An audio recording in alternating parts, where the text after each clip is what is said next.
यह भेदभावपूर्ण कानून है। इससे भेदभाव को बढ़ावा मिलेगा। जब आपने एक पक्ष को शिकायत करने का अधिकार दिया तो दूसरे पक्ष को शिकायत करने का अधिकार क्यों नहीं दिया? एक वर्ग के ही कमेटी में सदस्य क्यों होंगे? सभी वर्गों से, डिस्क्रिमिनेशन किसी के साथ हो सकता है, सभी वर्गों से इस कमेटी में लोग होने चाहिए। सभी छात्र एक छत के नीचे बिना जात पात भेदभाव के पढ़ाई लिखाई करते थे। उस जगह को भी जाति में बांट करके सवर्णों के साथ छलने का काम किया है। निश्चित रूप से सवर्णों के मुखर आवाज और आंदोलन की चेतावनी और धमकी के को सुप्रीम कोर्ट के कानों तक गया। सुप्रीम कोर्ट ने न्याय संगत निर्णय कुछ समय के लिए किए हैं। अल्पसंख्यक बहुसंख्यक में बांट रही थी और आज अब अगरा पिछड़ा में बांट रही है। इस तरह से क्या हम हिंदुओं को जोड़ रहे हैं या तोड़ रहे हैं? डिवाइड एंड रूल तो पॉलिसी अंग्रेजों की थी। आप तो हमारे समाज के लोग हैं, सबको जोड़ने की बात करते थे, सबका विकास करने की बात करते थे।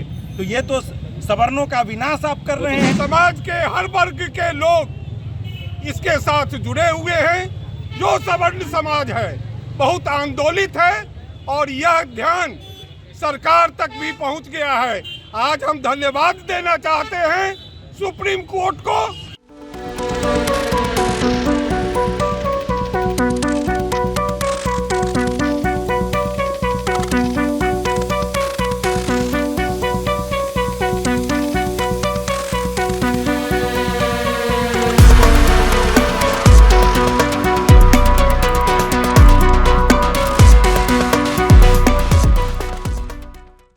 यूजीसी कानून के विरोध में मुजफ्फरपुर में प्रदर्शन, सुप्रीम कोर्ट का जताया आभार, मांग पूरी होने तक आंदोलन जारी रखने का ऐलान। यूजीसी कानून के विरोध में शुक्रवार को मुजफ्फरपुर शहर में प्रदर्शन देखने को मिला।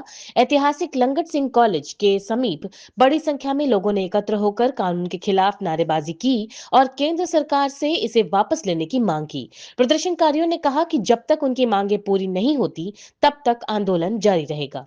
प्रदर्शनकारियों का कहना था कि यूजीसी कानून शैक्षणिक संस्थानों में पढ़ने वाले विद्यार्थियों के बीच आपसी वैमनस्यता को बढ़ावा देने वाला है, जिससे शैक्षणिक माहौल प्रभावित होता है। इसी कारण देश भर में इस कानून के विरोध में आवाज उठाई जा रही है।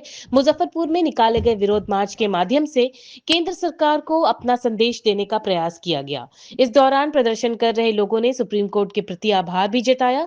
वक्ताओं ने कहा, न्यायपालिका से उन्हें उम्मीद है कि वह इस कानून पर संज्ञान लेकर उचित निर्णय देगी। प्रदर्शन का नेतृत्व कर रहे भूमिहार ब्राह्मण संगठन के नेता धनवीर शुक्ला ने कहा कि केंद्र सरकार द्वारा लाए गए इस कानून से सवर्ण समाज को कठिनाइयों का सामना करना पड़ रहा है। उन्होंने कहा कि इससे पहले SC/ST कानून को लेकर भी समाज में असंतोष रहा है और अब यूजीसी कानून के माध्यम से शैक्षणिक संस्थानों को इसके दायरे में लाया गया है। उन्होंने चेतावनी दी कि यदि सरकार ने इस कानून को जल्द वापस नहीं लिया तो आंदोलन और व्यापक रूप से हो जाएगा।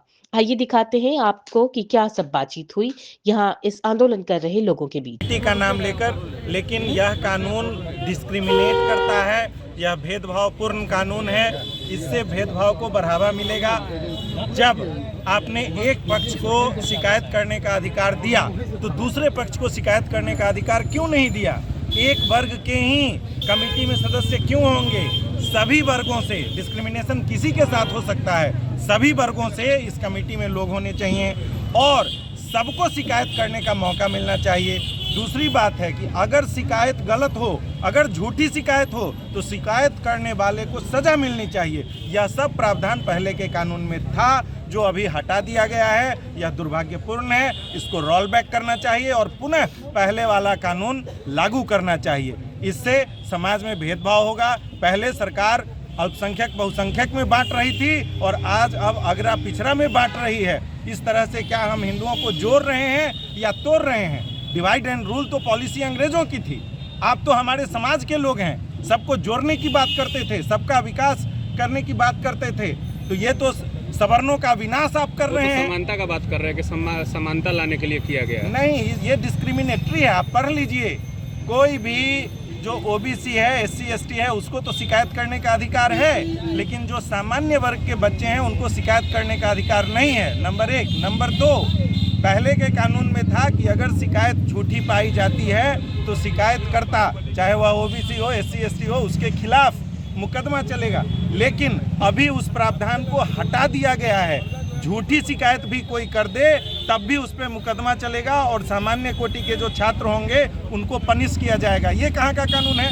ये तो काला कानून हो गया। अगर अंधा कानून हो गया, जो झूठी शिकायत हो तो शिकायत करने वाले पर भी मुकदमा चलना चाहिए और उस पर भी तब आदमी अकाउंटेबल होगा, झूठी शिकायत नहीं करेगा। लेकिन इस तरह का काला कानून लाइएगा। पहले नौकरी में मान लीजिए आरक्षण ठीक है, लेकिन ये तो बच्चों को 12 के बाद ही आप डिस्क्रिमिनेट कर रहे हैं, बांट रहे हैं। कहाँ सबको जोड़ना चाहिए।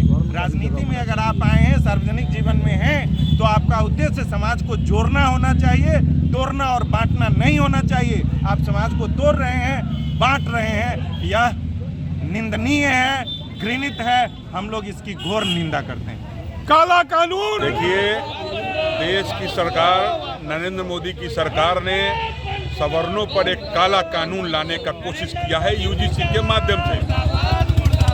जहां विद्यालय जैसे, महाविद्यालय जैसे मंदिर में सभी छात्र एक छत के नीचे बिना जात पात भेदभाव के पढ़ाई लिखाई करते थे, उस जगह को भी जाति में बांट करके सवर्णों के साथ छलने का काम किया है। निश्चित रूप से सवर्णों के मुखर आवाज और आंदोलन की चेतावनी और धमकी को सुप्रीम कोर्ट के कानों तक गया।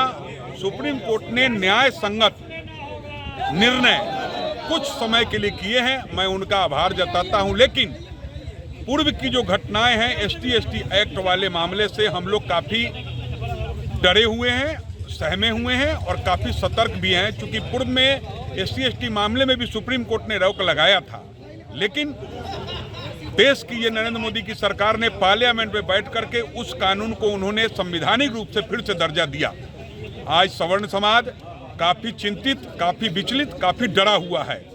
इसलिए सवर्णों ने यह तय किया है कि जब तक यह काला कानून वापस नहीं लिया जाएगा तब तक हमारा ये आंदोलन चलते रहेगा। हम चुप नहीं बैठने वाले हैं। अगर सरकार को यह लगता है कि सवर्णों से इतनी उनको घृणा और नफरत है, तो सवर्णों के लिए अलग महाविद्यालय, अलग हॉस्पिटल, अलग मंदिर, मस्जिद, गिरजाघर, गुरुद्वारा, अलग गांव, अलग राज्य, अलग देश का निर्माण करें, जिसमें सवर्ण समाज ही सिर्फ रहे और वो अपना जीवनोपार्जन अपने तरीके से कर ले। एक तरफ सवर्णों के टैक्स से पूरा देश का वित्तीय व्यवस्था चल रहा है, दूसरे तरफ आप सवर्णों को इस तरह से करने की कोशिश कर रहे हैं। आप बोलते हैं, आपका नारा है सबका साथ सबका विकास, लेकिन सबका साथ के साथ सवर्णों का विनाश क्यों?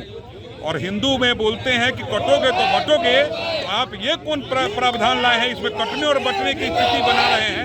इससे सवर्ण समाज काफी नाराज है और जब तक रोल बैक यह कानून नहीं होगा तब तक सवर्ण रोड पर रहेगा और आंदोलन करके इसको अंतिम अंजाम तक पहुंचाएगा। धर्मवीर शुक्ला, महामंत्री, सर्व ब्राह्मण वनमर्सी महासभा ने आपसे। ये जो यूजीसी का काला कानून आया है, उसके खिलाफ नौजवानों में, विश्वविद्यालय में और तमाम सिविल सोसाइटी में भी भयंकर आक्रोश है। समूचे देश में आंदोलन हो रहा है। मुजफ्फरपुर में भी उसी कड़ी में सभी समाज के हर वर्ग के लोग इसके साथ जुड़े हुए हैं। जो सवर्ण समाज है बहुत आंदोलित है और यह ध्यान सरकार तक भी पहुंच गया है। आज हम धन्यवाद देना चाहते हैं सुप्रीम कोर्ट को कि ऐसा काला कानून को उन्होंने स्टे लगाया है। स्टे लगाया है। हम तो यह कहेंगे कि केंद्र सरकार शिक्षा मंत्री को अपने पद से इस्तीफा ले लेवे। कैसे उनके हाथ के नीचे से यह काला कानून पास हो करके यूजीसी ने यह लागू किया? कैसे यह एक्ट बना? ये जवाबदेही धर्मेंद्र प्रधान पर फिक्स होना चाहिए।